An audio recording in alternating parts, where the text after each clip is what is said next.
పెట్టుకొని తను జీవించాడు. దేవుని సేవను ఆరోగ్యతగా జరిగిస్తూ వచ్చాడు.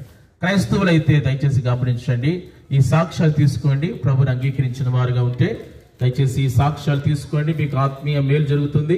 అలాగే మీరు చక్కగా మీ ఆత్మీయ జీవితంలో ఈ యొక్క సాక్ష్యం ద్వారా మీరు బలపరచబడుతూ వస్తారు. ఒకవేళ ఎవరైనా యేసుక్రీస్తు ప్రభుని అంగీకరించని వారు ఈ ప్రాంతంలో ఉంటే, అయ్యలారా అమ్ములారా, ఇక్కడ యేసుక్రీస్తు ప్రభు ఎందుకు వచ్చాడు ఈ లోకానికి అంటే మానవులను రక్షించడానికి వచ్చి ఉన్నాడు. కాబట్టి మనమందరం కూడా మానవులుగా మనుషులుగా ఉన్న మనమందరి మహిమను మనం పొందలేకపోతూ ఉన్నాం. కాబట్టి దేవుని మహిమ అనగా దేవుని రాజ్యములో స్థానము, ఆ స్థానాన్ని మనం పోగొట్టుకున్నాం. పాపం చేసిన వ్యక్తి దేవుని రాజ్యానికి పోలేడు.